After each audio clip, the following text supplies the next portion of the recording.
Hello, everyone out there, and welcome to the Bodhanaverse and another one of our Bodhana Group webinars that are community focused specifically about board games. And boy, do we have a very, very, very special treat today for all of you. I'll kind of get to a formal, but today we are talking about a very special deep dive, one of our mechanics deep dive actually sessions, where we are going to be focusing on a certain style of mechanic or a certain aspect of the board game hobby. And what we're going to do is not only share with you some great examples of what games these are and how they're played, but we're going to talk also about some of the therapeutic or skill development applications that these games have. And I have a very, very special guest for you today. He's one of my favorite people in the gaming industry. I am a huge fanboy. I hope I'm not embarrassing you at all here. But we have Mr. Curt Covert here, who is the president, owner? Owner of Smirk and Dagger, as well as Smirk and Laughter games. So we're going to do a little bit more focused chat about Curt after we give you kind of a brief overview. But are you excited, Curt, to kind of dive in and talk about one of your favorite things ever? Oh, give me an hour to talk about gaming and psychology around gaming, and you bet. Let's go. Oh, absolutely. All right, so we're going to do as typical. We're going to go ahead with our screen share and get started with the festivities, as it were. So let me go ahead and drop that there. Whoop, I dropped the wrong one. There's my video panel. Hey, so like we said, this is our mechanics deep dive, and today we are talking about take that style games or mechanics. So first, I am, of course, as always, Jack Berkenstock Jr., your ED of TBG, your executive director, one of the co-founders of Bodhana. I've been a therapeutic GM for over 5 years, gamer since 12, knowledgeable in a variety of games and systems, as you're going to see. And I have my master's in human services from Lincoln University in 2008. And I've been in the human services field for about 25 years at this point, working with children, teens, and adults, neurodiverse as well as neurotypical. So a wide array of things.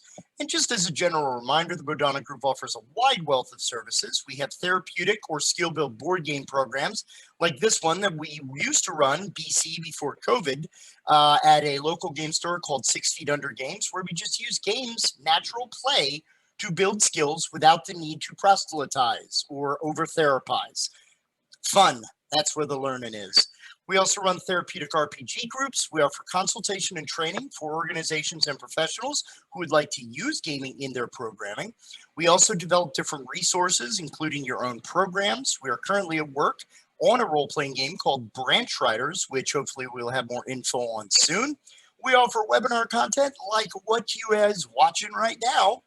We annually produce the Save Against Fear convention, which will be the second week in October, virtually again in the year 2021. And we are the publishers of Wizard Wars and Wellness, a guide on therapeutic applications of RPG with an upcoming volume all about board games that will soon be available on DriveThru RPG. So now that I've gotten my plug space ad sponsorship all out of the way, why don't we tell you a little bit more and introduce this fine gentleman here. So there you are. Mr. Curt Covert. Curt, do you want to tell the folks about yourself and a little bit about what they can expect today from you? Sure. So yeah, I'm the owner of Smirk and Dagger games, which I've been doing for about 18 years now. I didn't always make board games, though. I've had a lot of diverse experiences, including cartooning and filmmaking. But for a large number of years, almost 20 years, I was a graphic artist, creative director at marketing agencies doing promotion. So I worked with a lot of Fortune 500 companies like Dannon and Jameson and all sorts of folks. I'm still a sole proprietorship in my board game company, which means that I do absolutely everything as it relates to my company. So lots of different hats I wear, lots of diverse experience, and of course, some of that is actually designing and developing games. So 14 of those years, though, I had a very unique and peculiar dedication as it related to board gaming. I have a love of take that games and those types of mechanics. And so every single one of my games for the first 14 years was dedicated specifically to that mechanic, to that type of gameplay style. Now that's... Yeah, can I ask a weird question? Because, and you probably get this a lot. What attracted you? Like, was it one of those things where, like, you know, you played your first game of Sorry or whatever that, you know, it might have been, and all of a sudden, like, the clouds parted and the sun shone upon you, like, this is it. This is my life. Like, what initially drew you to the take that mechanic? Well, you know, it's interesting. And now, yes, there are absolutely some pivotal games that that help shine that light. There's a Tom Jolly game called Whiz War that was a very formative game for me. But the true answer is, for me, board gaming is, I really invest a lot in the social aspects of board gaming. Okay. And so anytime a board game can connect with me emotionally, if it can get, you know, some sort of a vibe going at the table, if we're talking about like the events, like not who rolled the highest, but like who did something to who, and like, you know, at that kind of narrative at the end of the game, I feel like we've had a real experience, something that's, you know, almost cinematic in quality, the way we get emotionally involved. And nice. That's what I loved about the ability of a take that game. And we're going to be talking a whole bunch about what kind of emotions actually get tapped, what some of the psychology behind that is. So I look forward to deep diving on that. But that's what drew me. Nice. Okay. And obviously, lifelong gamer. Can you remember the first time you picked up a board game or RPG? Because you're kind of what are they called in Blade? You're a day walker. You cross the boards between RPG and board games, kind of unilaterally, right? True. Well, I mean, I started like most people, I think, with kind of the broad market board games that you'd find in like Walmart. So I played Clue and I played Sorry and Trouble and all of those, and I had a great time with them. My parents, they were not big board game players, but they believed in board games, and since I enjoyed them, they would, you know, Christmas would have always a couple copies of something. So, but I got introduced to role playing actually when I was in high school, and I had, now this is back in the 80s, so my role playing group was a very unusual one, especially, well, now, but especially then, back then, it was me and 6 women. That was different. That was my D&D group. Then. Yeah. Yeah, but we were all, you know, drama club kids, and we had invited other guys to join, and they maybe showed up for like the very first one, wasn't their thing. They all left, and we just kept on going, and we had a great time. Oh, that is absolutely awesome. So yes, again, welcome. I mean, truth be told, I kind of hinted at this before, but I am a huge fan of your company, your games. Yeah, I tell people this very often. Smirk and Dagger, Smirk and Laughter. I own every title that the company produces, and go into an uproarious "take my money" shout whenever a Kickstarter or something like that comes around. So I love this idea of the take that mechanic. You know, so what are we talking about with the take that game? So it's any type of game where one of the central driving mechanics involves player interaction meant to stall or interrupt other players' strategy for winning. So as we kind of say as a, yeah, it's a nice strategy you got going there. It'd be a little shame if something happened to it, you know? But I mean, that's kind of a simple, you know, most people refer to these, besides saying take that, they might say it's a screw your neighbor game, or this is the game that destroys friendships. Or it's a gotcha game, right? Yes. That's another thing you'll hear. Yeah. Yeah. So, I mean, anything to add on to that? I mean, it's kind of a simple definition. Yeah, it's pretty broad. And quite honestly, what you'll find, and, you know, as a literal connoisseur of this genre, What I can say is that sometimes there are take that mechanics in games, and sometimes it's truly a take that game. Yes. And those are actually, it sounds very nuanced, but the real difference is the experience the designer tried to create for the table, is it one that is really centered on getting the best of someone else, or is it kind of tacked on as something that may or may not really belong in that game? And quite honestly, when that happens, that's usually when people get surprised by them and turned off by them, because it doesn't feel like it belongs in that game, and you feel your emotions are a little more harder impact by that. So Yeah, and what we'll do is, I mean, as we're going kind of through our focus, kind of give you an overview, but then we're really going to dive deep into a lot of the, you know, the therapeutic meat or the skill building meat as we go through. So, you know, why are we here today? Why are we talking about this? Well, because I like the sound of my own voice. No, I'm just kidding. All games, in truth, all mechanics of games. You know, this is one of the big standing points for the Bodhana group, and why, you know, a lot of companies that are using therapeutic gaming to talk mostly about the role-playing experience. And that's and it's very easy to see why. The dramatics, the narrative play, the perspective taking, all of that wonderful.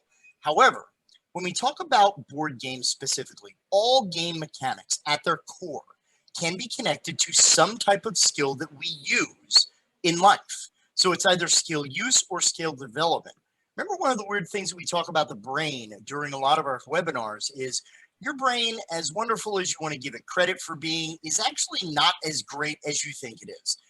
It's kind of like a powerful supercomputer with sometimes a very old operating system, because your brain, much like VR teaches us, kind of can't tell the difference between simulation and reality in most cases. So when we're engaging in some type of skill build or demonstration of a skill, whether it's something that is a real life experience, or if it's a skill that we're demonstrating through gameplay, our synapses are still working the same way. All of those neurotransmitter chemicals and all that neurobiology that goes on in our brain, we're still, even if I'm faking a relationship in the context of a game, or if I'm like learning to count and do finances, you know, it's a very simple kind of thing. Those skills are still being developed in the brain because my brain's still doing the work. So when we talk about these, we're going to be talking very directly about take that gameplay, what this involves, what types of games are out there, and what skills that we could use. Because again, it's Bodhana, one of our catchphrases is finding the right game for the right reason. So if you're working on some of these skill areas, a lot of these games are very natural fits for certain types of skill development. There are caveats, of course, as you know, the Brady motto, caveat emptor. But I make a lot of weird pop culture references too, Curt. Maybe I should have told you that before. So why don't we dive in? And I think we're going to talk now about the types of take that games, or the core skills that we talk about. So you've actually done a lot of research, which I don't think a lot of people fully kind of know, like, really, you like research for this? But I initially was very fascinated by what you kind of found as far as some of these skills. Like, do you want to save that for later? Do you think that's a good time to go into it here? Well, let's first talk a little bit about this, and then I think we can spice up some of the areas where I've really made some true observations. Yeah, absolutely. So at the basic level, resilience, right? If you have this experience from within a take that game where things are happening that you're not necessarily too happy about, you know, you have a great strategy in mind and you're all ready to do your thing. You've considered your great patent flag moment. You have your strategy. You're ready to sally forth, and all of a sudden, another player plays a card and does the thing and goes, that ability for a person to not only kind of the emotional ramification of that, but also the ability to kind of go, okay, what else can I do? What else? You know, so thinking off the top of your feet, or in the midst of that situation, there are a lot of core skills that go along with that. I mean, you have anger management, frustration tolerance, because, you know, we joke in RPG about when the dice hate you, but what about, and again, we're going to be careful about the language. It's not that the other players hate you. It's that the game dictates either I'm winning or you're winning, and never the twain shall win in most cases, right? So Right. a lot of that frustration tolerance and anger management and adjusting of strategy, these are all very interwoven into each other, that certain aspects will apply to different people. But one of the big fascinatings that I definitely want you to speak on, because people are going to look at this list and go, yeah, okay, Jack, resilience, anger management, that all makes sense, right?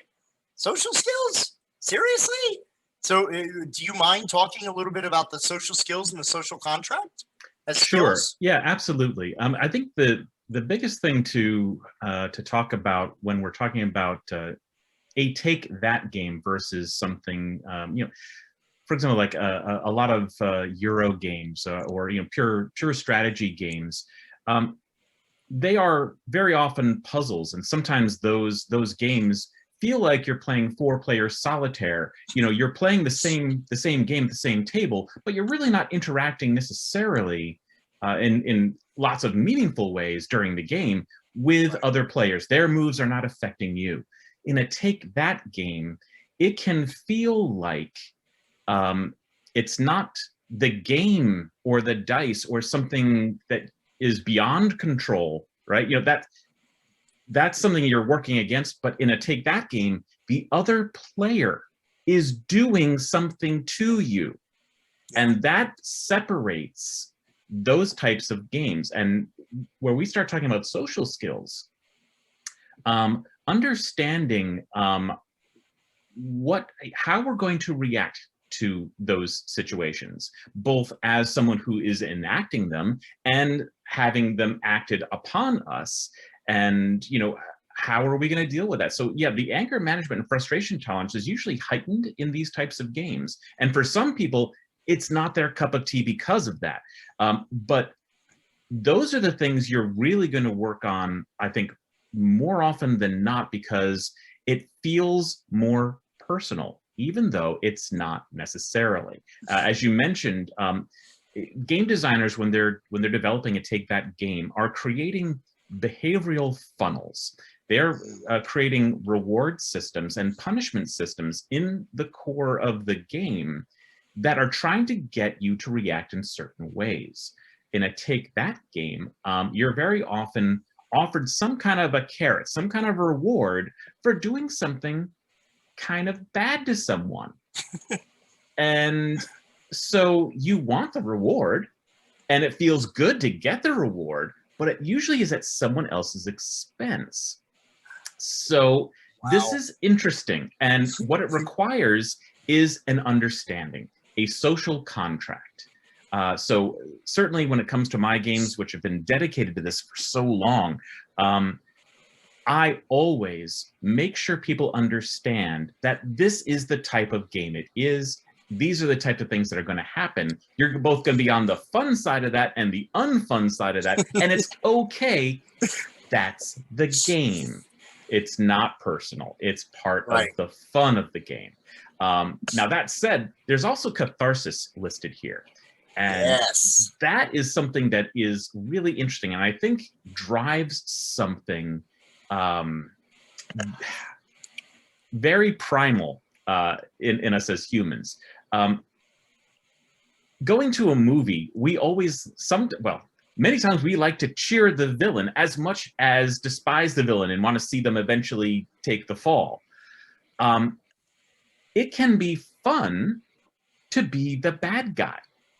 There is a catharsis of like getting something over on doing something bad. Like, normally we're not allowed to do bad things in a game, in a very, strict set of rules with certain things you can do that are bad.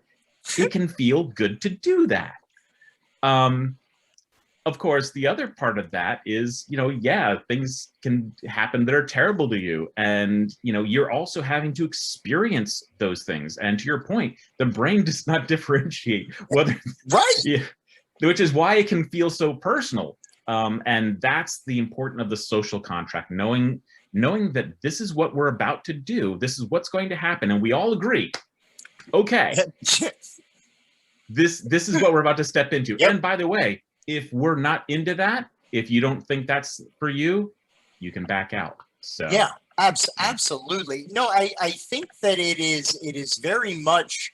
I was trying to remember the name of it, and I think that it's called the Milgram experiment, which is that whole idea of I'm going to pay you to give this person questions, and when they answer incorrectly, you're going to administer them a shock.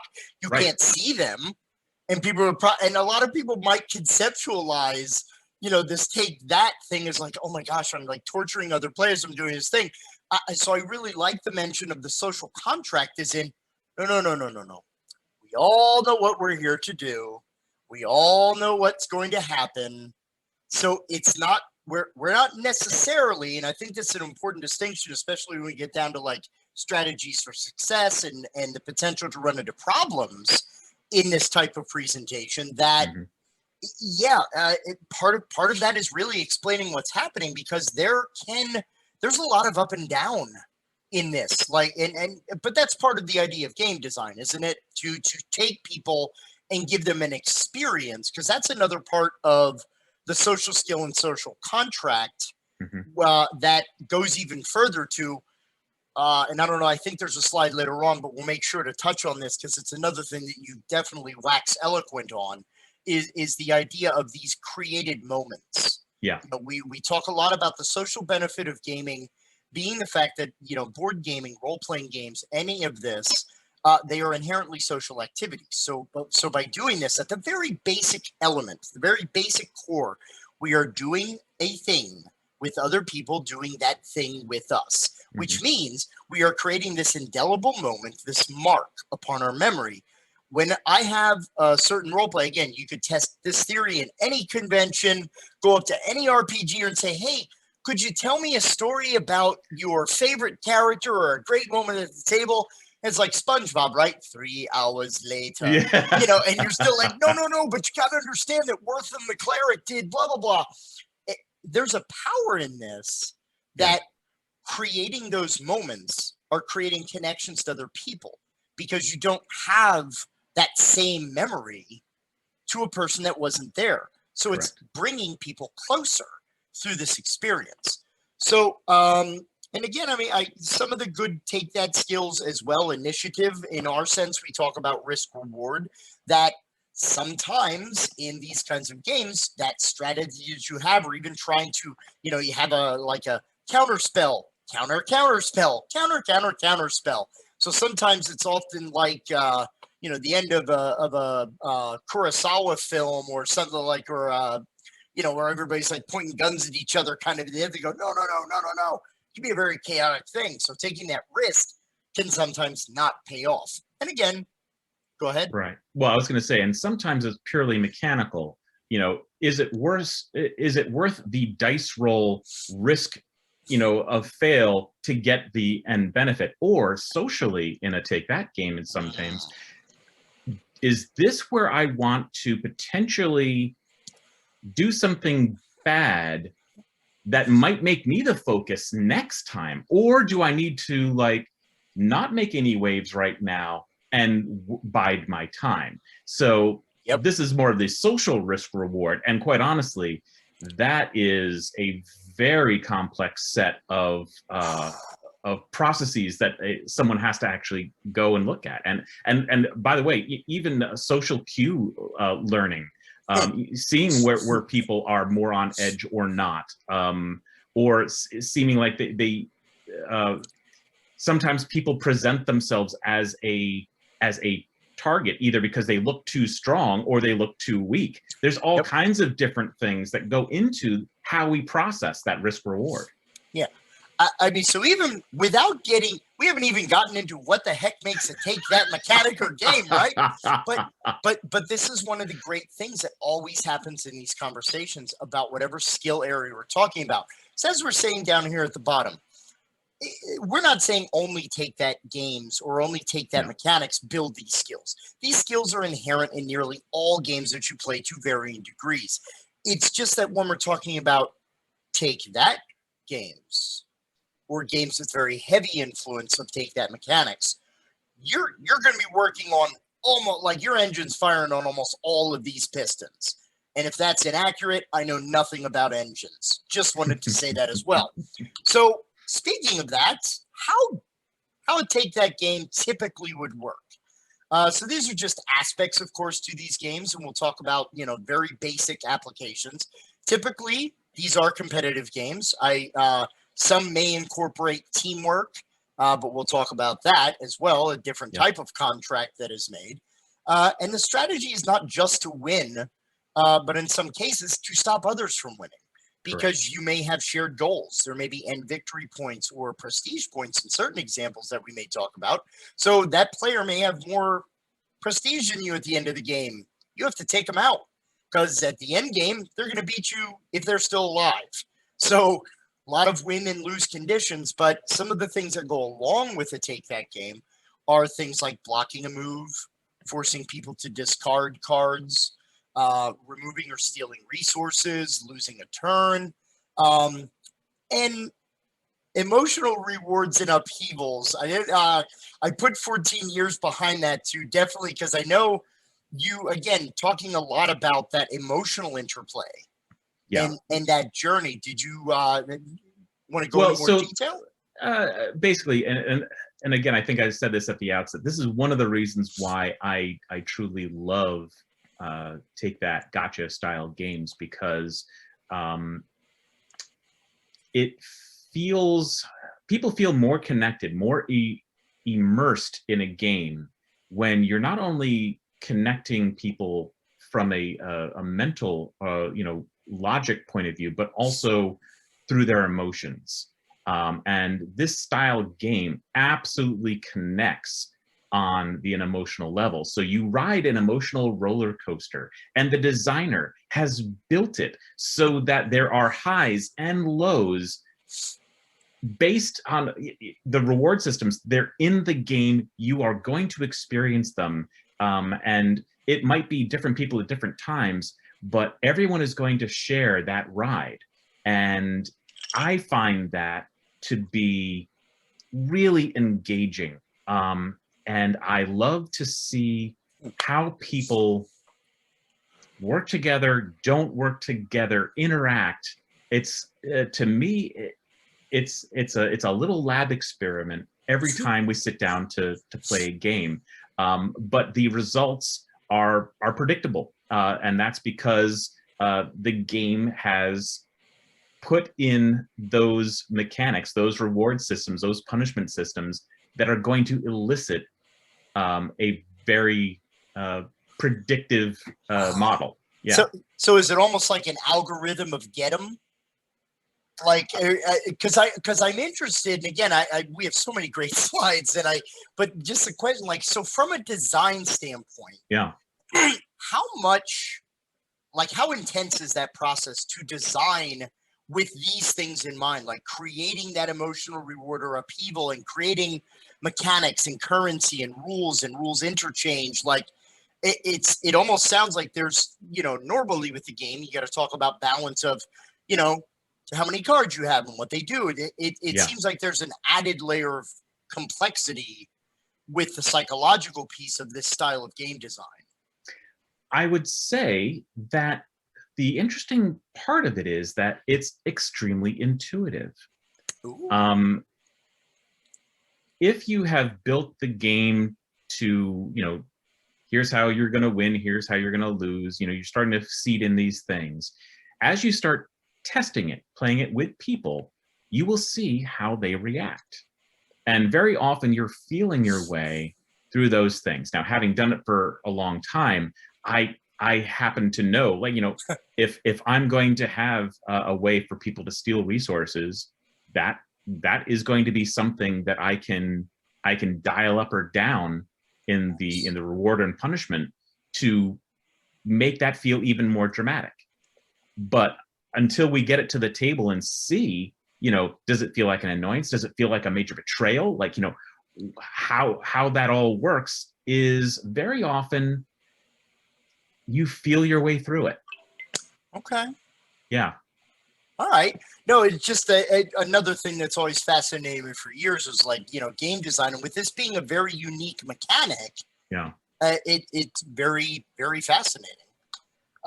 So types of take that games, and I wanted to definitely, since you are the venerable master, as we are sitting here, do you want to tell us a little bit about some of the types that are out there? And this may not be a full list, or in some cases there's some overlap here, but very often with a game that is actually centered on take that kind of play, a lot of them really are based on deception. So how good a poker face do you have? How well can you veil your intent or your nefarious nature with something that looks super friendly? Now, sometimes that is, you're simply hiding a card and hoping, no one sees it come up or suspects that, you've got this glimmer in your eye, that kind of thing. Sometimes, though, you actually have to verbally bluff. Can you present yourself in a truthful way when you are not being truthful? Those are definitely skills that can come up in some of these games. Connected to that, hidden agendas. Now, sometimes you will have a series of objectives that you need to accomplish in order to win the game that no one else knows about. And very often, a designer of a game will have cross purposes. So for you to be able to achieve your goal, you may have to thwart someone else's goal in the process. Now, you don't know who that is, but you know that someone is working counter purpose to you. And that can be very much a take that feel, although it feels a little bit less personal because you don't know who that person is. Right. Whereas something like backstabbing and shifting alliances, these are things that are a little bit more confrontational. These are tend to be the things that people they talk about all of take that games as friendship enders, and that's because it has not been explained to them thoroughly enough at the beginning that this is the type of game we're playing. But the nuanced piece of this is backstabbing is take that plus. They are different. Backstabbing implies that you have to have a trust built first. So the first social contract is we need to work together. We are trying to achieve something together, and if we can't do it, we're probably going to lose. But a backstabbing game will eventually lead to a betrayal of that trust. And again, that's built in the reward and punishment systems in the game itself. At some point, you will have to say, this is my moment. I know you're relying on me for this, but I just threw you under the bus to achieve my goal, and I'm leaving you behind. Yeah, well, it's interesting how people don't, how often confused when you look at games like that do have hidden agendas, like, you're talking about like The Thing, or you're talking about Betrayal, or, any of those games out there. It's the idea that to be backstabbed, you must turn your back to the person to stab you, which means you must have been looking at each other face to face to begin with. That's that et tu, Brute, yes, kind of moment that happens, right? So no, that's it. That's a great distinction to make when people are kind of thinking, because if it's like Munchkin, okay, backstabbing or just interplay? Yeah, more king making than anything. Absolutely. Yes, but backstabbing is very polarizing.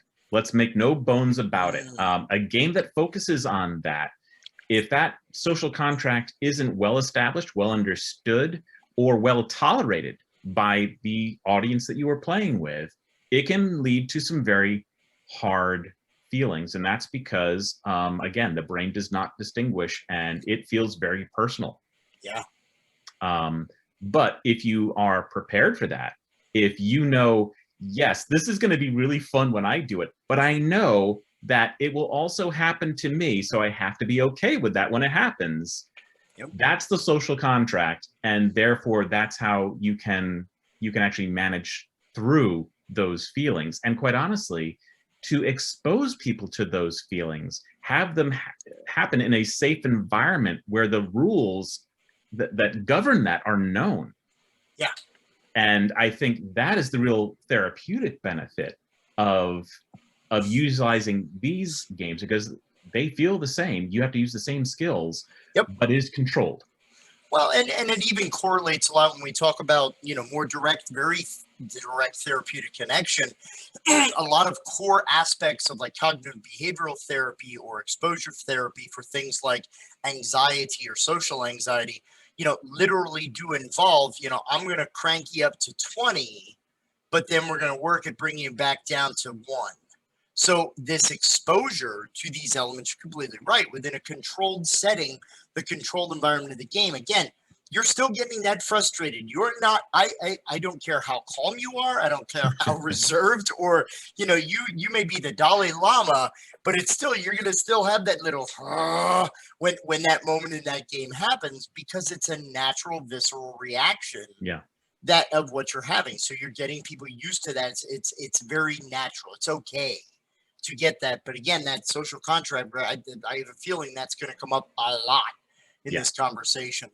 So I guess shifting alliances might be, what is that, like a way to kind of like soften the backstab, because it's kind of like, hey, I had to do what I had to do, in that moment. Yeah, in a game that has shifting alliances, you never know from one moment to the next what's going to be required of you in the game. Therefore, it feels a little bit less personal, because, well, that's not always true. Yeah, I was going to say, well, it's more like kind of like in The Godfather, it's not personal, it's business. Exactly. It's business.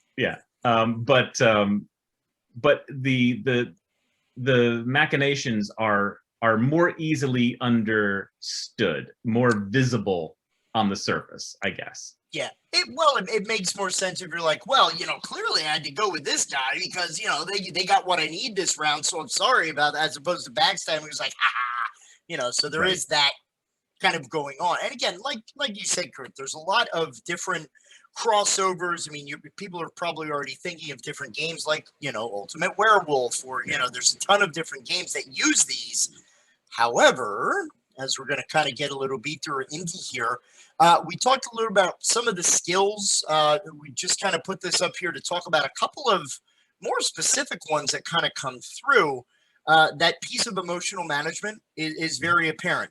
Recognizing when you are angry is a very key strategy, specifically with things like rational emotive behavioral therapy, dialectical behavioral therapy, Buddhist psychology. There are a lot of approaches where just the sheer act of recognizing and acknowledging that you are feeling a feeling, you are not the feeling. So being able to use mechanics in a game setting to be able to explore this idea of emotional management. I can feel getting angry. Go, I was pretty pissed. I was planning to do that thing and you blocked me on that turn. Oh, that pissed. Man, was I pissed. Mm-hmm. I was pissed. I was feeling this emotion. It's a way for people to distance themselves from that emotion through the art of gameplay. Now, interestingly, yes. And now this starts getting into like a deep cut. I love deep cuts. Please scalpel away, Curt. Scalpel away. So having built so many of these games, and truly, I look at them as like a mini laboratory for the human psyche. This emotional management is something, as you play more and more of these style games, you can start understanding how individuals tend to react, and you can use some of that to goad them to modify their behavior during a game, because you know how they're going to react to different stimulus. Okay. Is there an example, like off the top of your head, of like how that kind of works? Or sure. Yeah. I mean, it's the same way it works in life. But for example, when I sit down to play with one of my very good friends, no matter what happens, he is always coming after me.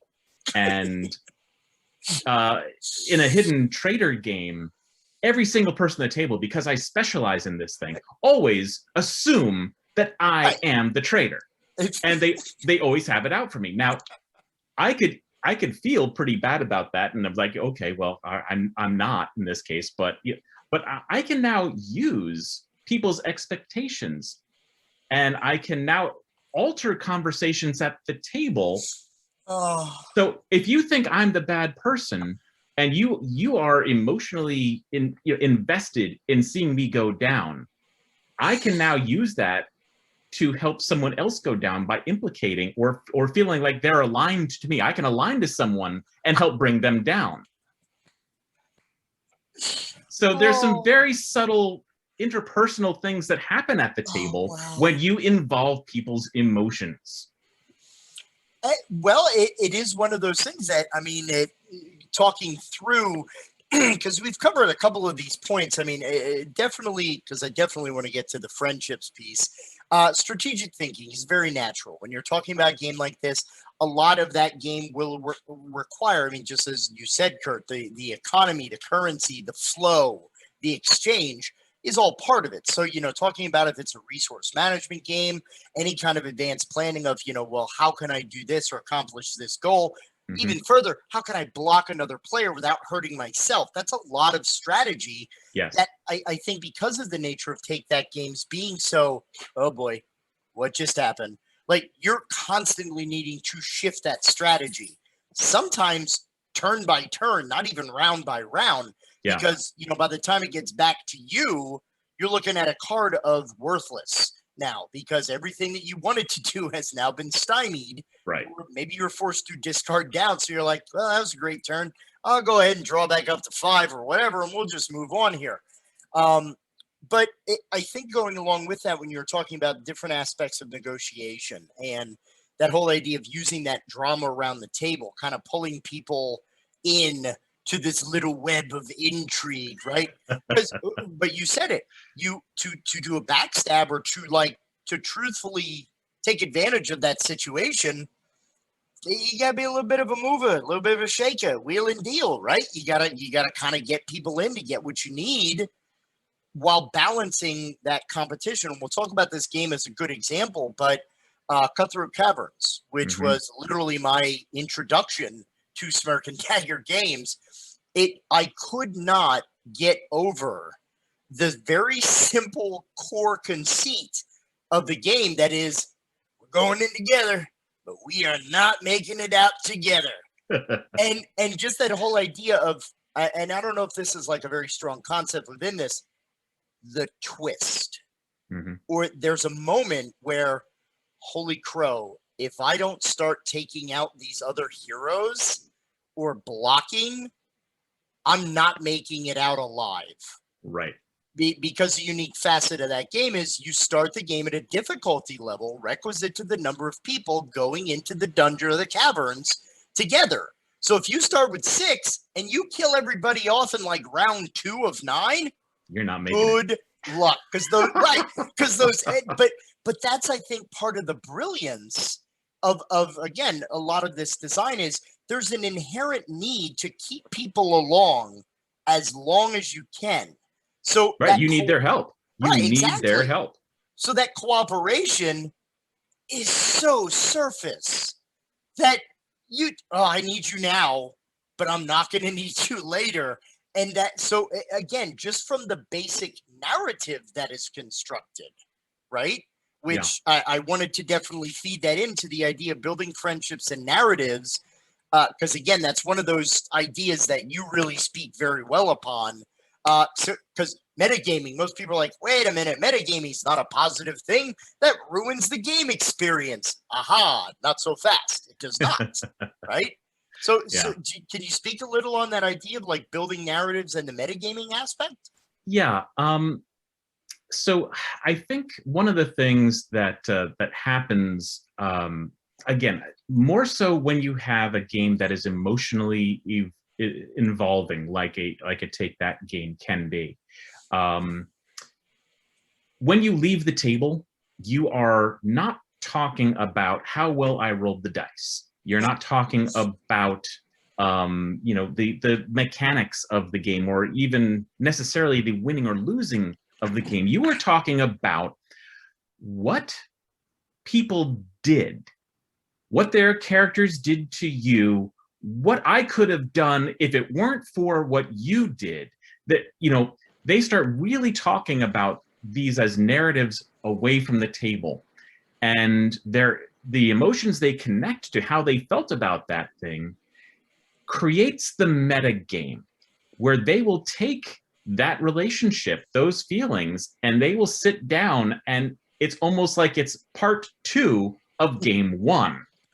And there's a whole inventory of things that are now going to motivate them, that again, you can, in some players, you can really expect, you know, and gauge their behavior and their next plays because of it.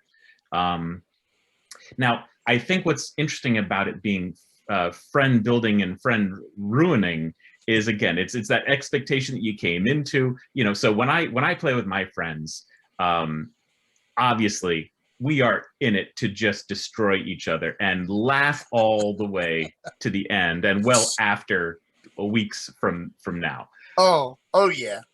But I know that, you know, it has strengthened our friendship, and I know outside of the game, I know I can count on these people for literally anything. It's like being through a war with someone, and you end up creating deep relationships with people because they have lived that experience with you. They have gone through that hardship and that war, and you're better for it.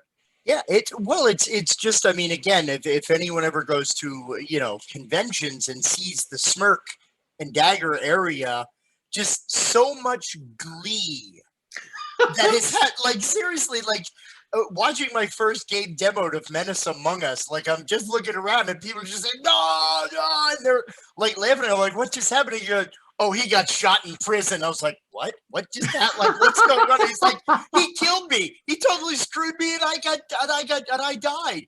But he lost oxygen. I'm like, what am I walking into? But I gotta have a copy. Because it's amazing how, you know, because people think of board games as very compartmentalized in terms of fun. That, no, we played this for an hour and a half and it goes away. We played this, but you're right.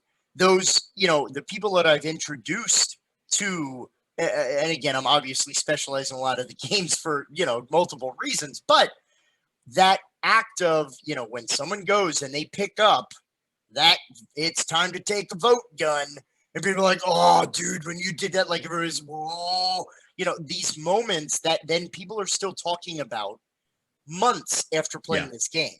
That is powerful, and it really speaks to the mark that these experiences make on people, that it should not be just, oh, we just played a game and it was fun and we laughed about it for like 20 minutes until we pulled out, you know, Azul or whatever. No, these are creating because of that emotional up and down, and the fact that when you're having that, you have a lot of adrenaline of sorts going. You have all these different, you know, chemicals that are reacting and interacting, creating this back and forth that is, you know, it's like you just ran a race, right? Yeah. Well, and I think so. My games, certainly, because I all of my games, even those that are not Take That games, are built on that same concept that, you know, emotional involvement is key to my style of play, and for that reason, my games tend to be very similar experiences to what you might get out of a role-playing game. Yep. Because they truly are.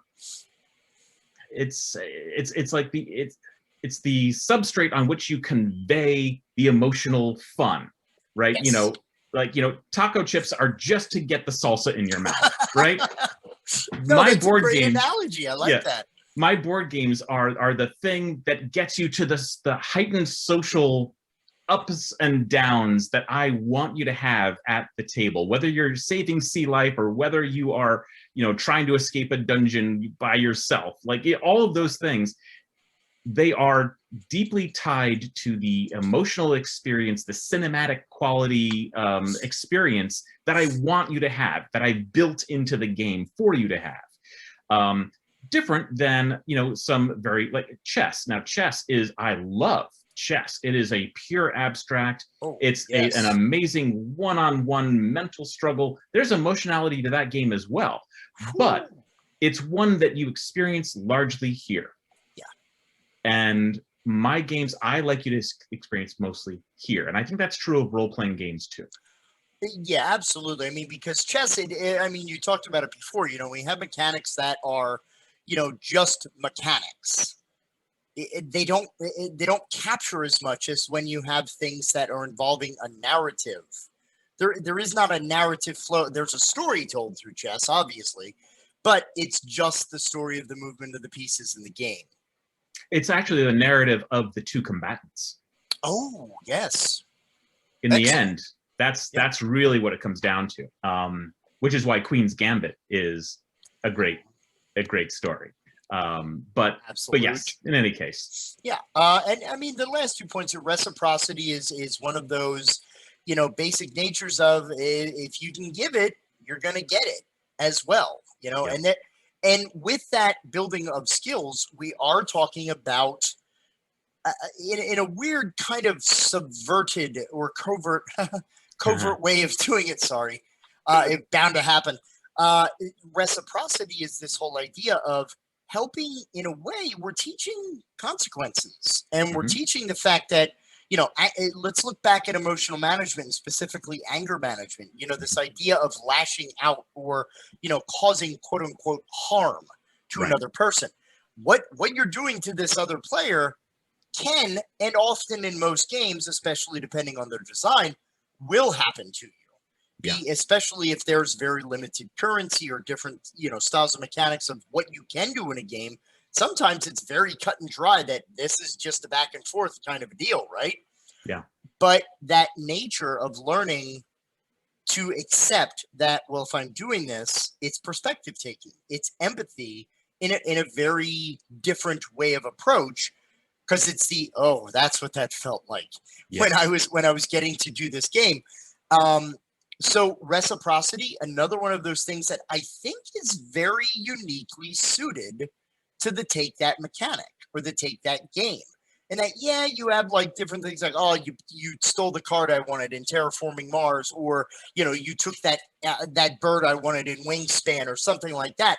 Again, that's more of a happenstance in the game. Right. You got there first. Exactly. Which is not, we were both there and you punched me in the face to knock me away. Like, it doesn't have the same feeling. Yeah. Right. So yeah, reciprocity, another very, very, very key concept. Now, of course, with any other type of game that we talk about, there are challenges or limits when we're talking about take that. And I think, you know, Curt had talked a little bit about, you know, some of the fact that we're dealing with heavy emotional interplay. We're dealing with heavy emotional exposure, emotional management. So we want to consider a couple of things as being potential challenges, or hold on, wait a second. Before we just go throw that game on the table and go, this will be fun. Consider the age and developmental level of the person that you're using. Again, that number on the box is based on like this old chart from like the 1970s that said this is what a kid should be able to do by the age of 7 on their own. There's a lot of concerns where we're talking about folks that either have a developmental disability, an intellectual disability, some type of disorder, condition, or challenge that involves emotional management. This may not be the right game to utilize, or at least not necessarily the right place to start, because you can't take a person to 20 if they don't either have the connection with you for you to bring them back down, or the ability to internalize some of that. And I won't say brush it off, because that's kind of an unfair way to say it. But I mean, to a degree, that's kind of there. That way for that person to go, oh, I see what you did there. Yeah. Some people specifically, I'm sorry, go ahead. You've probably done a lot more study as well on this. Well, I mean, honestly, one of the things, the parents are often the best judge of what games are appropriate for their kids. And, you know, there are lots of different sensibilities that go into that. But because I know how polarizing these games can be, I very often put the age 14 plus on my games. It's very likely that a lot of my games can be played 8 plus. But I tend to think that this style game is something that is far easier to successfully engage in with just a little bit more experience with social cues and other things. So, but again, I've got some very young fans of my games because their parents are like, oh, they're gonna love it. But here's the interesting thing, and as we'll see in some of the examples, it is a double-edged sword. A game as simple as Sorry, which we're going to talk about, I think. Oh yeah. That one, I mean, you see the absolute glee and spark in a young kid's eye when they get to stomp their parents flat, right? Oh, absolutely, absolutely. That's right. So it's not that kids can't enjoy that, but they have to also realize that it's coming for them as well, and the parent will understand, where their kids are on that emotional development scale. Yeah, absolutely. Because again, like we discussed with with reciprocity and a lot of the other things that come up with this game, it's easy. Mel Brooks said it best. It's good to be the king. When you're on top, it's very easy to I've done this, the slide down the arrow and bang, you're going back home and blah blah blah. But when it's happening to you, and it's even more so that it's just your last piece, and you're right at that slider before you go into the home base, you got to go all the way back to the beginning. That is a frustrating moment for everyone. And even though you have 3 pieces at home, you only have 1, and everybody else has like 1 in home. Doesn't matter. At that moment, it feels like you were gutted. Yeah. It's literally. And I mean, I think it goes with saying, I mean, conflict at the table is a very natural outcrop of this. And here's the thing we always say: conflict. Here I go. I'm gonna blow everybody out of the water by saying this. Right? Conflict is not a bad thing. Right. Conflict is natural. It's how we learn limits. It's how we learn boundaries. Talking through conflict is how we establish boundaries and how we communicate our safety and our security. So the idea of eliminating conflict is very antithetical to a child growing up or a person growing up with very healthy development.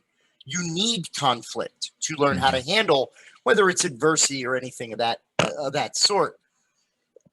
Now, one of the challenges with dogpiling, because I mean, for those of you unfamiliar with the term, dogpiling is, you're playing a game of 6, and all of a sudden 4 against 2, or all 5 on 1. Have you run into that or is that another balance aspect? Like, where would you speak on some of these points? Because I don't want to just go through them all. Well, I agree with you. Dogpiling is kind of the dark shadow of games like this, because all of a sudden that social contract really starts to feel broken and very personal, where if the entire table is against me and I can't seem to get anything done anymore, that feels terrible. Nobody likes that. Now, I think there are some games that allow more of that experience than other games. Other games, may build in some mechanics to help not reward that behavior as strongly. But I think I'll take that games, because there is direct player interaction, they're susceptible to it. So it is a potential problem. Now, what I can tell you is, apart from that, I do try to create mechanics in my games to minimize that behavior. When I see a player who who I've recognized is going to be a target for dogpiling, the way to manage through that for them, to help them understand that, is to turn it into a pride point. You are doing so well that everyone is going to be coming after you. Yep. Now it feels a little bit less hard, like, oh, why does everyone not like me? It's like, I am doing so great, come and get me. Yep. Right? King of the mountain, right? Right. And once again, that's now the new social contract. And so long as they are embraced that, they can still have fun with that. And they will either fall and someone else to take the top, or and then they challenge the next guy, or they power through all of that and they feel like a god. Well, it's another aspect that, you know, I'm glad, you know, we've drawn a lot of kind of parallels to RPG and this whole idea of narrative. and it's always very important, again, when we talk about board games, to explain the fact or to express the fact that narrative is not just for role playing. We tell ourselves who we are through story, through the narrative that we tell, whether it's the games we've won, the games we've lost, those moments that we survived or succeeded, those moments that we did not triumph. All of these things are stories that helps with our internal narrative. So Spin, and my apologies for my kitty that loves turning my light off. I'm not paying attention to him. I'm having a, you know, great webinar. So this idea of having that conflict be a way to kind of turn the tide on how a person's viewing their play style. I, for example, in playing Ultimate Werewolf, for whatever reason, whether it's my lovable, affable nature or whatever, I'm always taken out first in the game. I have more fun watching Werewolf than playing Werewolf, admittedly. So I get the reward I want. Yes, exactly. It's just no, that's one that's rough for me too, just because it's so much more about social cues and ganging up on people than it is about actually playing a game. It's right. I don't love it, but no, that actually Menace Among Us has replaced Werewolf in my gaming circle because it answered penultimate question of who do we kill the first night? There's no reason to kill anybody, but the game makes you do that. Right. So it automatically sets up that adversarial nature, whereas in the game, you can have secret cards versus, you know, on deck actions or below or above deck versus below deck actions. So you have this idea of the game's mechanics are generating the drama. So the game giving you something. It's Melissa Etheridge. Let's give him something to talk about. Because otherwise, who do we hang? That might not have been Melissa Etheridge. My apologies if that was inaccurate. But with this game you're talking about, Menace Among Us, we introduced a risk-reward scenario. It's not that you have to eliminate someone round one, which, by the way, is just bad game design. Oh, absolutely. But you have to be as sure as you can, because if you vote someone out and they're actually on your team, you've lost power. You've lost the ability potentially to win. So, again, those are the kind of mitigating factors that game designers will place in there to avoid those things, to keep people more engaged. And if you're going to have a player elimination, it better be towards the end of the game, and it better be dramatic. Well, and speaking to that risk kind of goes to, you know, the idea of some games will have like a lot of moving parts. There's a lot going on in a game because, you know, especially if we're borrowing, because there's a lot of different design elements that are becoming more and more popular. One you referenced earlier with the whole like lag behind thing that happens, like Quacks of Quedlinburg is an excellent game for, you know, the whole like far away. I forget what the actual term is, but when you get that leader that like from the beginning, they're like 58 points ahead of everybody else, you know? And it's like, well, I'm never catching up. This stinks. This is a horrible game. They're like, oh, no. The more ahead they are, the more you as a charlatan is going to throw rat tails in your potion to get you at least up to somewhat of an equal footing with them. That's a great balance mechanic. Yes. Because you're right. You got a lot of moving parts and there are competing resources and strategies. So for some players, there could be a lot to keep track of. Yeah. Or in teaching the game and learning the game, because we always talk about games like this within a therapeutic context. Another thing that, you know, therapists always have to be aware, some of our folks watching these webinars have an hour to run a group, or they may be running in a classroom. You don't have a lot of time to play, you know, some 9-hour, 1941 style board. Like, it's not Axis and Allies for recess. Right. You're never going to get that game done. But there is also the idea that sometimes these strategies and these competing elements can be difficult for some players. So, I mean, it's not only from an age cognitive level or developmental level, but also just from people getting their head around all the different ways that you can win and all the different ways that you can compete around the table. Because again, making sure that people are kind of up to that skill level, it can be, if it's impacting the fun, people are more worried about how to play the game rather than getting into the spirit of playing the games. So I'll say in a lot of examples, a lot of the games also very sleek, very simple. There's a couple stuff you do here, but we don't have like 8 million page rule books that we have to do, right? So because again, most of the play is in the interplay. Would that be fair to say? Yeah, and I think what it really comes down to is the person facilitating the event, their familiarity with those rules. If there are a lot of moving parts, if they are confident and clear in how to guide people through that experience, it makes a world of difference. If this is not something you should open up and try for the first time in this setting, because then you should probably stick with something that is probably a little bit more broad market than hobby market, but in any case. Oh no, and as we've kind of indicated before, the experience itself can be very polarizing for people. Yeah. This is not everyone's style of game. So you have to be careful in this. I think it will be very easy. We're going to go ahead over into strategies unless you feel there was something we missed here. I mean, at the end, let it go can be difficult. That is not always easy for people, because think also not necessarily just because of the game, but think situationally.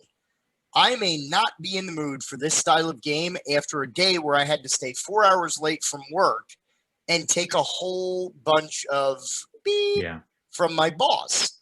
I may have taken, I've taken too much of that. I don't need more of that to take today. So always factors to consider. And there are successful tips, and I think you kind of hinted at this, Curt, and we definitely set your expectation. Be honest. It's consent in the most primal way. Yes. Let your players know what they're getting into, especially because of the heightened nature of this style of gameplay. Yeah, and what I'd like to really pull out here too is, games are fun. They're fun for different reasons, and people appreciate that fun in different ways. So in setting that expectation, what I often do is I highlight the fun part of what take that can mean. Yep. So, and then just understand it is a two-way street. It's going to happen to you too. And that can be funny also. Everyone else is going to laugh at that. So it's understanding that this is the kind of social thing that's going to happen. It's fun to do, but it's also kind of funny when it happens to you and everyone's laughing when it happens to you. Then I understand it's not really mean. It's just part of the game. And that's so important. And again, like preloading conflict strategies, like I was just talking about, if someone I know after playing the game and I'm running it, that someone is likely to be the target of a dog pile or something like that, I can help them understand the rewarding part of being that target. Like, you're doing great. everyone's going to come for you now. Absolutely. Yeah, and the idea of preloading conflict strategies, this is also kind of, that professional recommendation for therapists and educators, anyone wanting to use this style of mechanic. You can get a lot of great benefit out of the use of these style of games. But a very good success strategy is before you throw someone into the lion's cage, give them a chair and a whip. Give them some type of strategy, whether it's deep breathing exercises, whether it's that, cocksure attitude of, haha, come at me, haha, whether, you're Lieutenant Dan on the mast in the middle of the big old storm, right? You give that person skills, because regardless of the in-game stuff, you're also talking about the person behind the player. So from that therapeutic standpoint, give them a leg up. Give them another little tool for that tool belt. The reinforcement of it isn't personal. It's the game. We talk a lot within our circles for groups that, things are really, if you really examine it, things are only personal if you choose to make them personal for yourself. Now, I say that as, the skinniest kid on the playground who wasn't great at sports. I legit was shoved in trash cans because I played D&D back in the day. Right. Yep. Yeah, you can kind of tell. But the idea of learning not to personalize a lot of this, and you can use humor, you can encourage communication to talk about the experience after the game. Let's use that metagaming, developing the narrative. Let's use that to our benefit. Talk about the game after it. That's one hell of an outro. That's a way to de-escalate whatever tension might have been at the table, people to talk about it, be able to get that experience out. Most people do this naturally.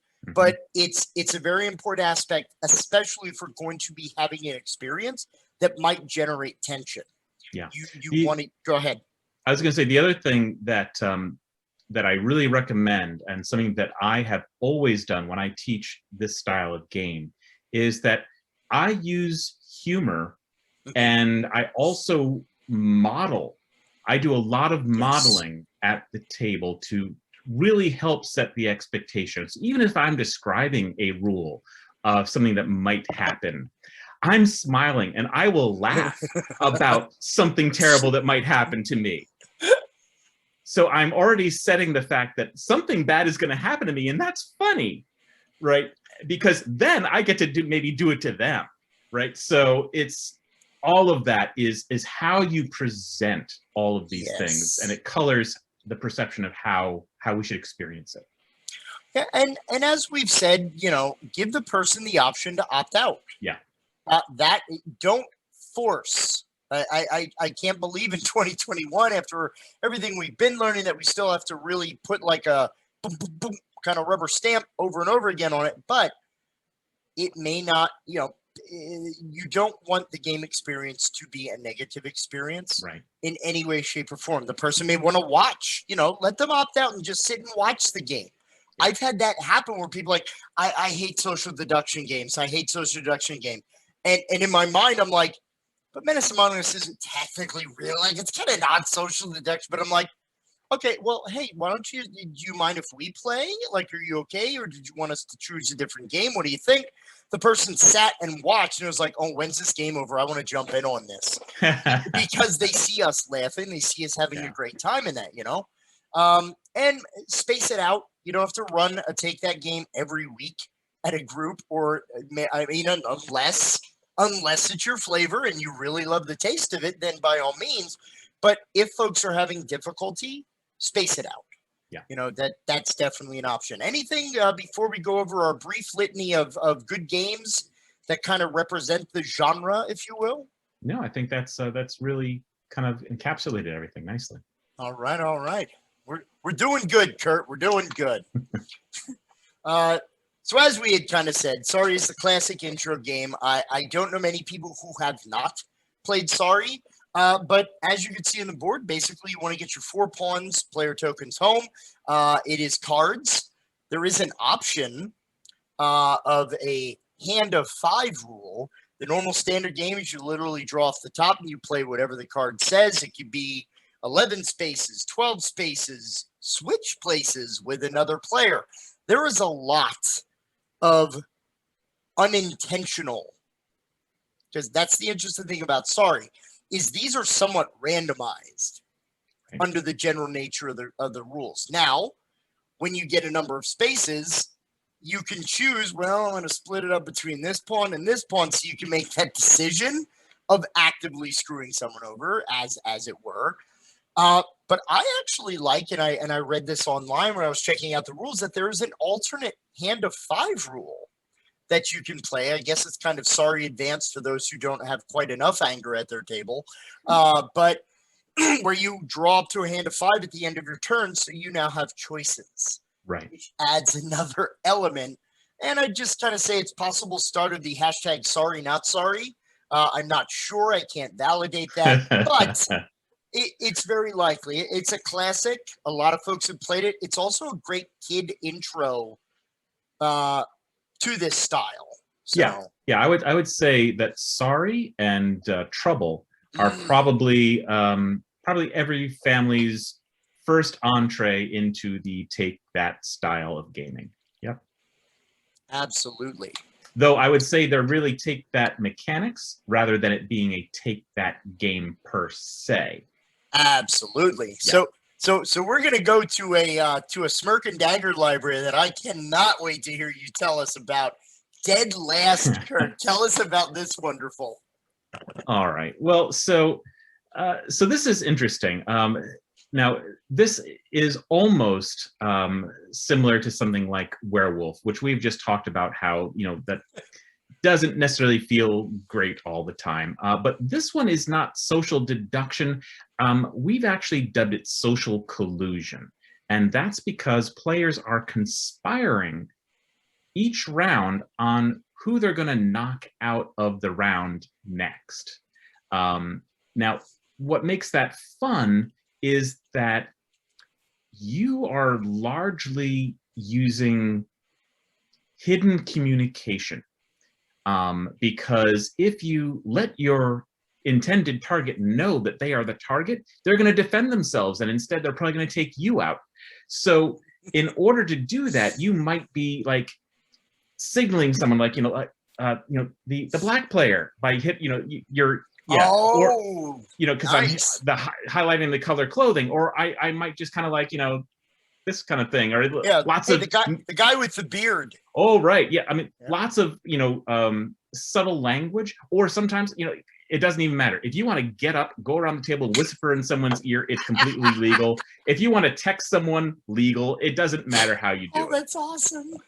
But the point is that you have to be in the biggest crowd of people. So if there are 4 of you at the table voting for one person and everyone else is not quite sure, it's a smaller group, they're all immediately going to be out. You have to be in that biggest voting group or you're going to be out. Now, these rounds go very quickly, so even if you're out, it doesn't matter. You're back in like really a moment later. Yeah, I was going to say, what's an average like play time for a game like that? Well, so a round can go in about 2 minutes, and I think the full game is probably like a 20 to 30 minute game. So it goes pretty quick. Nice. But the enjoyable part about this game and why it's in this list is because this is absolutely shifting alliances, and it's negotiation. You are like trying to get people to go your way, and you are going to out and out lie to someone's face because they are the target. You know it. And you're telling them, oh, no, it's going to be this. He's the target. Like, get ready. And that person will even communicate that along to other people. So in the end, all of a sudden, the cards go down. We reveal who's the target. And like, what? Me? You just told me. Are you kidding me? And it's a crazy emotional roller coaster. You are absolutely going to be the target of that same kind of thing. But can you be on top most often? That's awesome. And of course, this is the designer of this one built it on the idea of a tontine, which if you're not familiar with that, it's an age-old practice which is now illegal. Yes. Where you could all essentially put money into a pot. And it would be an inheritance that would be, given to the last remaining, person in the group. but because it led to some nefarious problems with people being killed, Yeah. it was deemed not a wise practice for investing in your future. So, and that's what this game is really all about. No, and I mean, the great thing about it being, so quick to pick up, great party game, very easy to kind of pick it up, and some of the nuance. And I just love that one of the pages looks smile, wink, kill. Yeah. So absolutely outstanding. Smash Up is another, very unique style where basically you have a bunch of different factions. And at this point, I can't list all of the expansions on here. I think there's one that's even called like you knew this was coming, or there's one like the copyright infringement expansion, like just anything from Star Trek-y characters to leprechauns to wizards to ghosts to aliens, robots. You choose 2 factions. Each faction is somewhat based on its own style of mechanic. Whether it's like replicating things, stealing another player, moving things around the board. Like each faction has its own mechanic, and you just randomly pick them.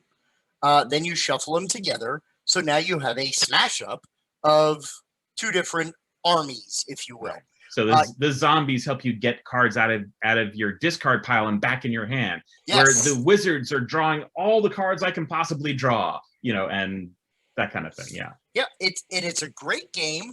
Where your goal is that there are different bases that are out, and your whole goal is to get your respective armies to attack the material strength of the base. So every base has a certain number that is essentially like the hit points of the base. Now, once that base's power is reached, that base is destroyed, and points are given out, not always in the way that you would think by a first, second, or third place. Some of the bases switch it to be, oh, actually, the person with the lowest points at this base gets the victory points for the base. Right. Sometimes it even has, oh, the person who is last here gets to draw 2 extra cards before the start of the next turn. Like all kinds of different ways to mess with the natural order of things. But the game mainly has a very fast-paced, sometimes unforgiving interruption of other people's turns. You can attack other players' character cards that they have down there. You can block them. You can block the base. You can move them from one location to another location. There are a lot of ways to block and interfere with someone's strategy. And in some cases, you may not even realize, oh, crap, the base is destroyed. Oh, wow, okay. So a hand, you can win in an instant, which I've seen some very, very kind of, emotional games when folks are constantly, because that nature of dogpile as well can happen with a game like Smash Up. But in the end, it's a very fun game. It's very easy to play. There's a lot of great, like we said, expansions that fits to anyone's sort of nerd adjacent or geeky flair. There's a lot to add. I love the kittens and the pretty princesses. That's one of my favorite expansions, just because it's adorable. Yeah. Anything on this one that I missed here, Curt? No, and I think as it relates to the take that you got it right. If you're playing the pirates and all of a sudden they are, they're shanghaiing, someone and bringing them from one base to another, and that's enough to score the points. Great. Yep. And now that card is wasted for them, but it really helped you out. Yeah, no, absolutely. Yeah. All right. So a very brief Survive Escape from Atlantis. This actually goes back to an older game. It was originally just called Survive, that I am a very proud owner of one of those. 1982, I believe, is the original date of this. So the whole idea of the game is you are all on an island, and the island is sinking. There are pieces you have that are valued between 1 to 6. You secretly place them on the island, but you have to remember where you place them, because a lot's going to happen on this island. So the island tiles sink in an order. First, the beach goes underwater, then the forest, then the mountains finally. And removed tiles have stuff that happens on the bottom. It could be moving creatures. It could be moving your explorers to either save files or boats. My favorite is environmental hazards. you know, the standard thing: sharks, whales, sea serpents. Looking on how this game was designed back in 1982, so ahead of its time. Yeah. Because you grab these tiles, some of them are play immediately, some of them are hold on to, so there could be like these moments where, you know, you're waiting for this to happen, or you do this, you know, when the right time to strike is. And the game ends basically when you go through the mountain tiles, one of which has a volcano eruption on the other side of it. So that volcano tile signals the end of the game, and you have safe islands that are in corners of the board. So basically, anyone left on the island at the end of the game, they're done. And you basically get points based on the value of the explorers that you have on other different islands. So again, it has been updated for modern flair. The pieces are absolutely gorgeous. Before it was all cardboard, except for the little wooden whale tails and shark fins and such. But newer, updated Survive Escape from Atlantis is the active title right now. Incredible game where you literally are just directly attacking each other through the use of all of these different hazards and creatures. So it's a very cool, like, you got me again, Johnny, you know, one of those kind of ideas. So Yeah. did I miss anything on that one, Curt? Well, not really, though. I think you know, again, the numbers of your pieces are printed on their foot of the little meeple guys. You can see 3 of them in the boat there, and so yeah, you have to remember which ones are most valuable to you and try to safeguard those in particular. So losing one of those is one of those high peak moments. But during the game, you know, essentially, it might be that you're the blue player and there's a boat nearby with survivors of other folks in it, and I can, with one of my actions, move the whale and knock them all into the water where they might be susceptible to shark attack and other kind of things. So you're either slowing them down, but again, the focus is largely on saving your own guys, but the way that you're going to win is to make sure that you are doing enough damage to knock some of those high point guys of theirs out. Yeah, because a lot of people go, well, I'll just put all of my value 6 guys on the mountains because they'll last longer because it wasn't where the beach was. No boats left. Sorry. Yeah, exactly. Sorry, you took too long waiting for Godot. You should have just go. All right, fantastic. Do you want to take this one, or do you want me to go through? Are you familiar with Cold Express? I am, but I'm going to let you go ahead and do it, and I'll add color again. Fantastic. So Cold Express is a great game that is an Old West train heist, and it is basically you're controlling a bandit wanting to get rich. So you're on a train as it's moving, going into the station. Now in the game, there's basically a lot of kind of hidden mechanics. So, I mean, you all clearly have the same goal. On this train, there is a marshal, and the marshal has a briefcase with, you know, higher value gold, and there's a bunch of money bags and a bunch of jewels laying around. But there are also other banditos who don't want you to get the money because the person with the highest monies is the person that wins at the end. So you have a hand of 6 cards, which enables you to climb up to the top or down from the roof of the car, move back and forth within cars. You can move the marshal, which forces other bandits to A, get shot. We'll talk about that in a second. And to force them to move to the roof because you can't shoot the marshal. It's just bad pool. Now, additionally, some of your moves can be to shoot at another player or punch another player. Now, if you shoot someone, they take damage, and that's whether the marshal shoots you or the player shoots you. You get a little, basically a bullet card that goes into your deck, and it's kind of like you still got some lead sitting in your belly that keeps you from moving around as quick as you might. So that bullet card goes into your discard, and it is part of your deck now. So it's like a wound in like a Marvel Legendary or a deck builder game where now you're drawing and you're like, oh, crap. I got like 4 wounds, a punch and a move. I don't have a whole lot of actions. Yeah. So the way the hands are typically played is you have Schemin Phase, which is you place cards either face up or face down, or in a connected series depending on what your train's journey card is. These are 5 cards that are placed out in the game that tell you basically how many rounds you're going to be playing. And it might say blank space, space with a train tunnel on it, 2 spaces linked together, and then there's one that has like a little swirly arrow going in a circle. So the way that is open space, face up card. Everybody sees what you're doing. Everybody knows that you're going to try to punch someone or whatnot.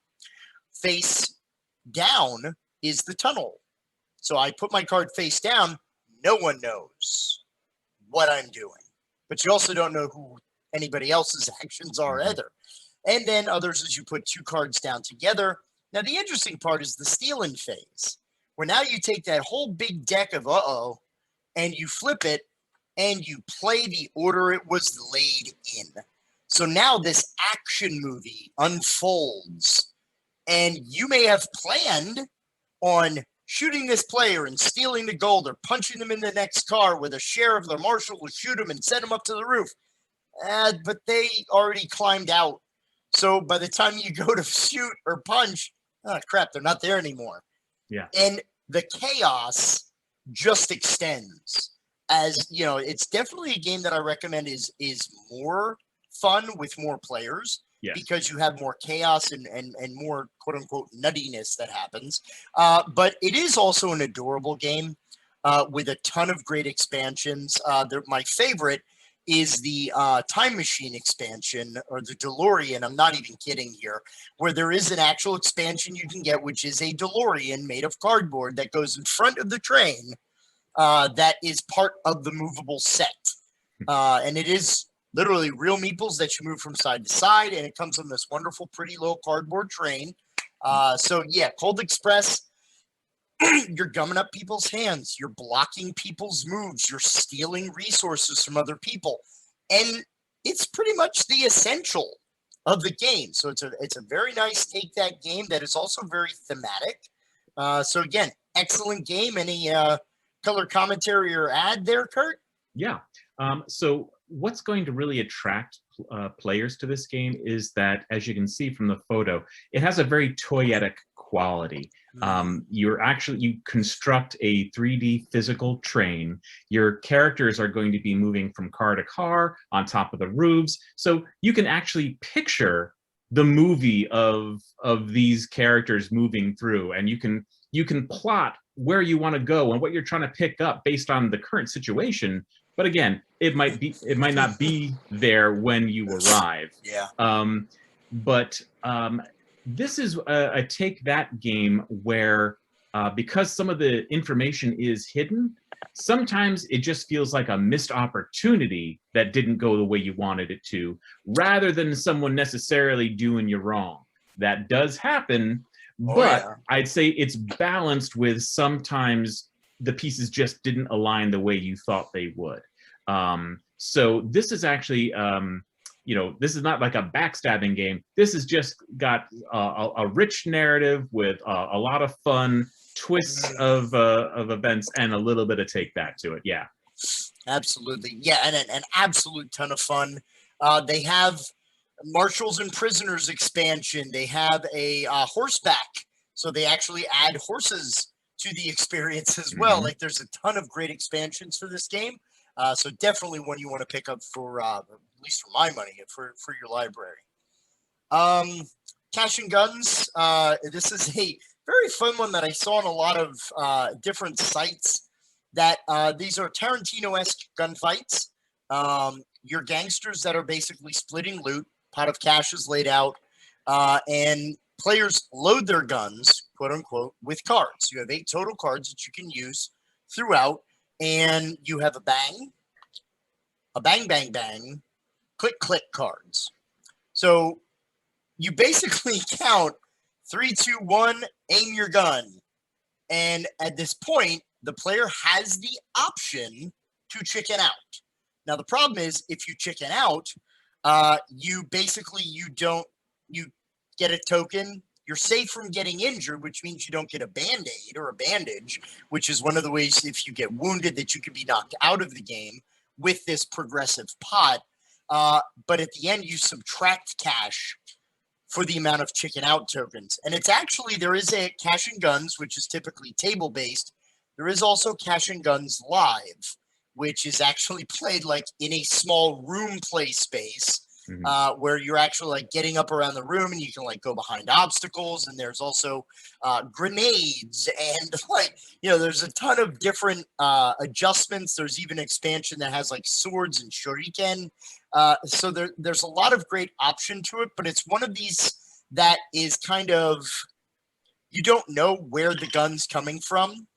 And so often it could be kind of an alliances development game where you're kind of partnering with someone to take out the big money maker, but at some point that alliance is going to switch and turn to you because now you're the person that's on top. It's a very cool, fast-paced. It's a very unique experience, I would say. Like it also. So this is interesting. This is interesting. Now, obviously, it might be polarizing for some people because of the look of the foam gun. You know, which some people will be fine with and others would not, and that's fine. You know, potentially you could even do it with just your finger. And they do have a set that, or some versions of this have orange colored guns, so they don't look quite so realistic. Yeah, but in any case, the fun of the game, the moment that people really cherish in this game is it's the 3, 2, 1, and everyone starts like pointing at someone else. And at that point, you realize, okay, either I'm being pointed at and there's a lot of points at me, and if I stay in, good chance I might get wounded, or I'm going to lay down my gun and I won't take any hits. But you know what?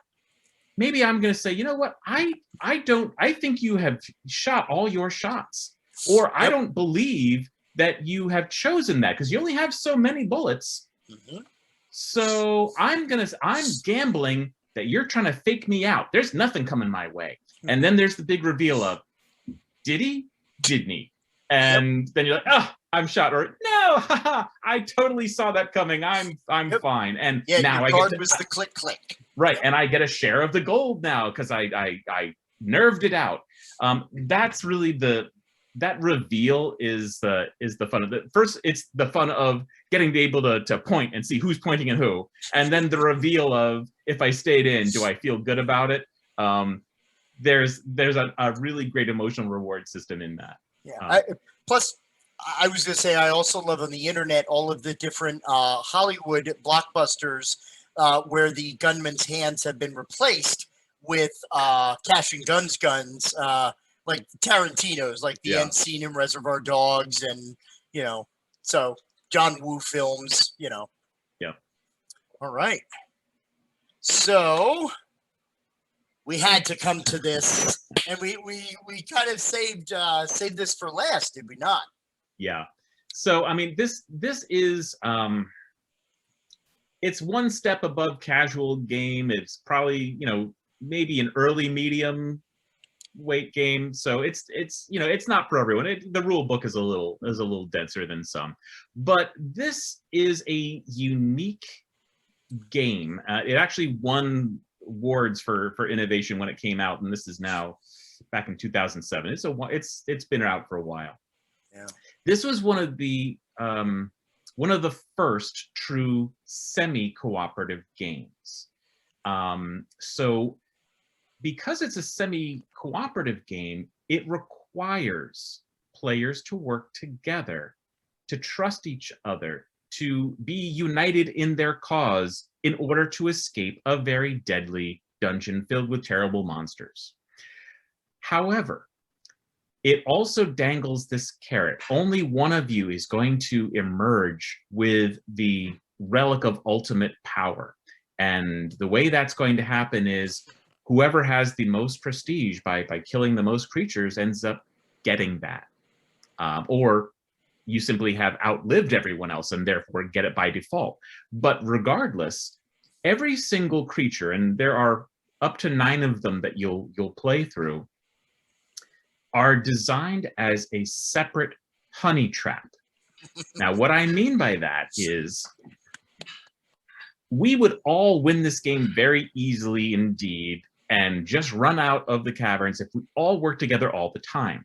but each single creature gives a new way to offer just a tiny bit of a reward carrot if you do something contrary to really helping everyone out, including yourself. So you might sandbag and not swing as hard, because if you swing really hard at this creature, you're going to be targeted for damage from that creature. I don't want to be hit. I'm just going to tap it. Or maybe I'll make that person swing harder. Not only are we going to get close to killing the creature, but that creature is going to go attack this guy now, not me. There's all kinds. Each one is so unique in the way we create that honey trap that is what keeps this game constantly interesting and fresh. Well, Well, just to interject very briefly, because we're on monsters or the challenges. There are even challenges that aren't even monsters. They are puzzles. They are encounters. There's just so much variety to what goes into what the players are up against. Yeah. And truly at the end, it's kind of like you're in the Lord of the Rings movie, but everybody is Boromir. Everyone is going to succumb to the relic's power over them, eroding their morality, so that they finally are just looking to get the thing and they don't care at what cost. Oh, that's beautiful. So it's got a lot of really interesting. I talked earlier about how my games can be a crucible for the human soul and how people react. This is the game that I love observing people, because they know that doing these things is not just damning everyone else, but often damning themselves. Everyone can lose this game because you've gone too far. And that's why you have to work together, because otherwise no one will win. But at some point, I'm going to have to behave selfishly, and that means I'm going to betray you or the rest of the party in terrible ways. And I get rewarded for that. So this is a very interesting psychological game. And I think it's hard to find anything of its like. But yeah, I would also say, I mean, not only does it also come with a ton of expansions that add a lot more monsters and challenges, and even different options going all the way up to, there are skills that you can have for these characters. They come preloaded with skills, or you have available points to buy and customize abilities that you want to give your heroes. And there are also quests. There are quest books where there are storylines that you could follow with certain monsters, so you can even customize a lot of what's here. It's a really incredible system. Yeah. Now, this game, by the way, was inspired by my experiences as a role player.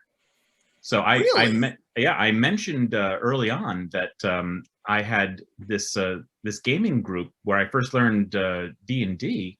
It was me and 6 women, and it was the kind of game where it was the ultimate Tolkien-esque game. If you found a magic weapon, by God, it went to the person who could wield it best. That kind of thing. It was a one, teamwork, relationships. Like it was very, very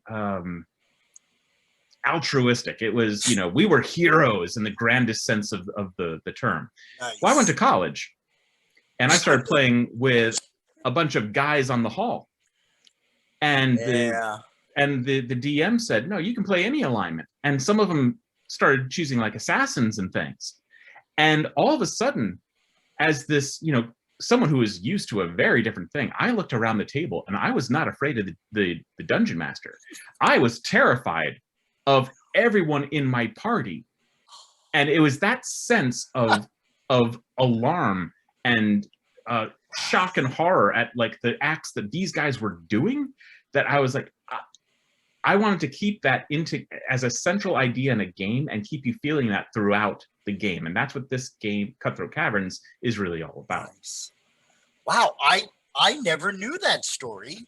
Yep. And like I said, that makes me love it even more.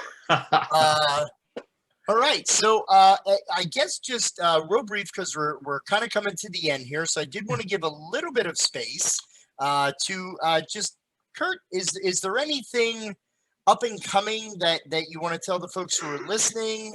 Any upcoming projects, games, con appearances, or other news? What's new in the world of S&D SNL? Well, I tell you what, you know, it's a little off topic because, you know, while I've been doing Take That games for, you know, got 18 years now, in the past 5 years, I've expanded. Now I've got Smirk and Laughter games, and now I'm finding other ways to engage people emotionally. And the last 2 games that I have been working on are fully cooperative games where you have to work together and you win or lose as a team. It's a very different kind of a game, and the one that I've got coming up for July is, I think, really interesting even in like an educational setting. It is called The Spill, and it is a game where you are trying to respond to an oil crisis. An oil rig has spouted, you know, it's gushing crude oil into the ocean at an alarming rate, and you are responders that are trying to contain that oil, remove the oil from the waters, and save the sea life before an environmental disaster gets way out of hand. So as you are working together, you're making tough decisions about where to focus your attention. Is it on the sea life right now, or is it trying to really contain the oil before it gets out of hand? You have to, you know, these, it's a hard game because it's a cooperative game. Usually cooperative games are built where the game is just difficult to win. So like a 60% fail rate is not uncommon for a cooperative game, to keep you challenged and engaged. And therefore, when people lose and they think about the ruination of the ocean or the fact that they lost a species of animal life, it can be emotionally challenging, or at very least, you know, mentally challenging. You say, "Wow, this is." It really puts a focus on the actual situation, and it creates a great jumping off point for discussions about, you know, being a good citizen in our world, you know, nature conservancy and the rest. So that game is going to be on Kickstarter in late July, and then it'll actually be in stores, you know, of course, the year following. So it'll be like a spring 22 release. We are going to be at some of the shows that are just opening in the fall. So Gen Con and Origins will be available for. But yeah, I mean, in terms of what's going on, that's a lot of what's happening. Right. All right. So as we go through, because we're definitely having some incredible conversation, but I want to be respectful of the fact that, you know, there is real life for Curt, besides just this fun part of talking about games. So to find out more about Curt and all the various projects, check out Smirk and Dagger at gmail.com. That is your email connection. Yep.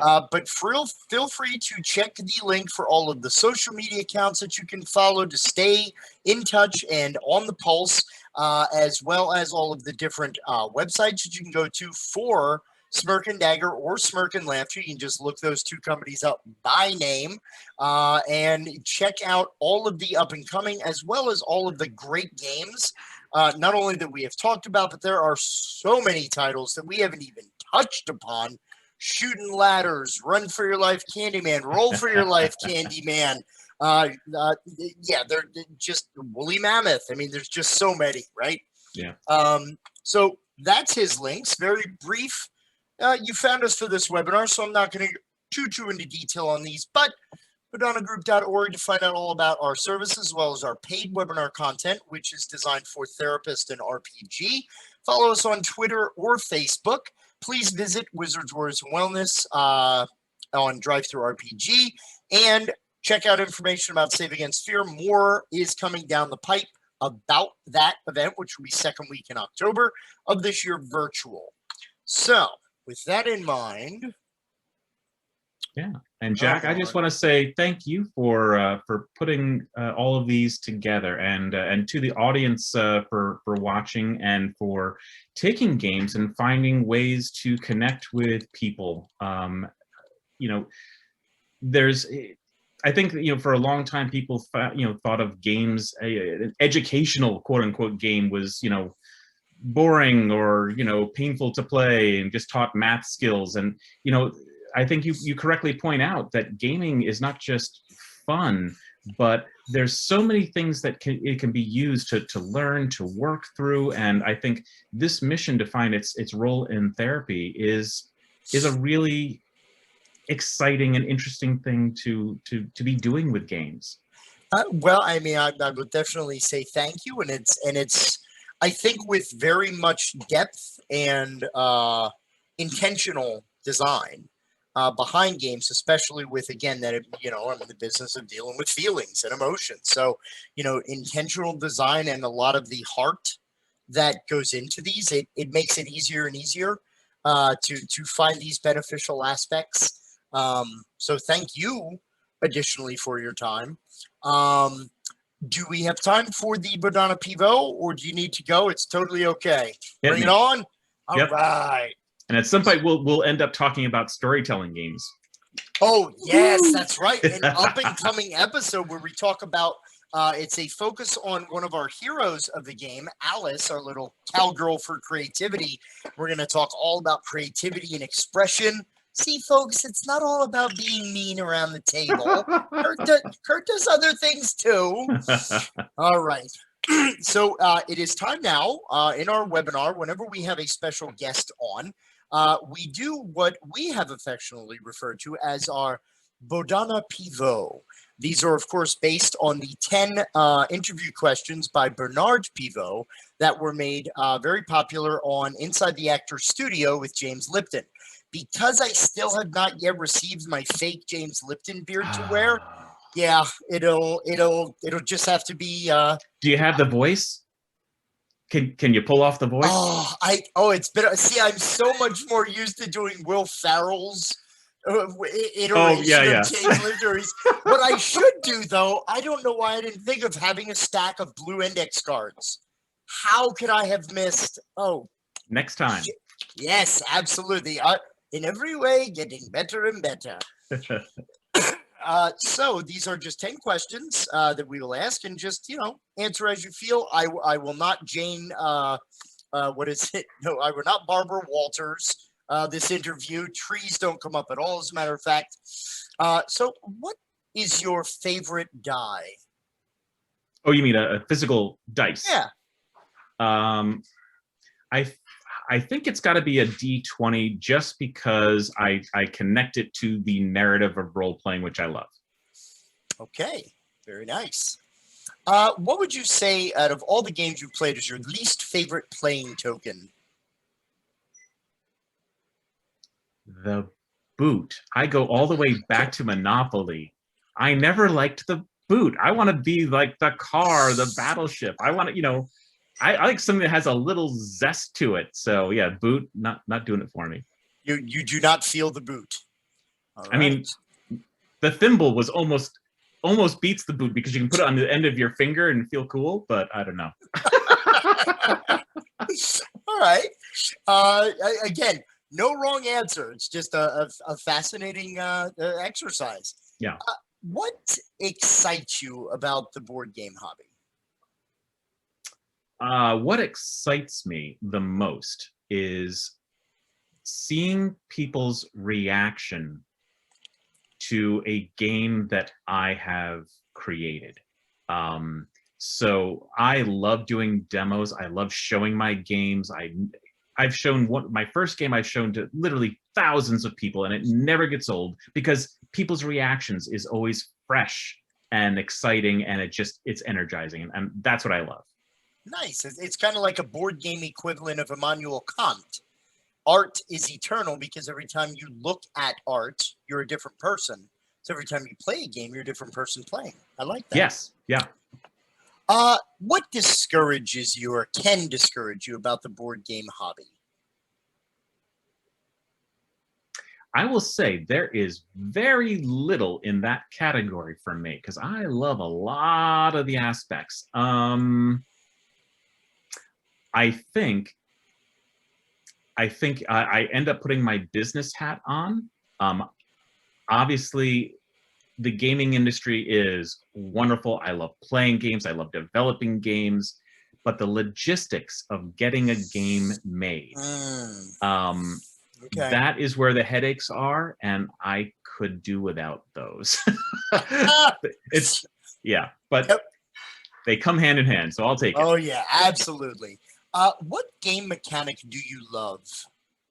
That might be a loaded question at this point. Kind of a loaded question. Yeah. But what I will say is, because I have expanded the things that I do. I mean, I'm a lover of all games in terms of playing them, but the games that really get to me, and therefore the ones I produce, are the games that involve me emotionally.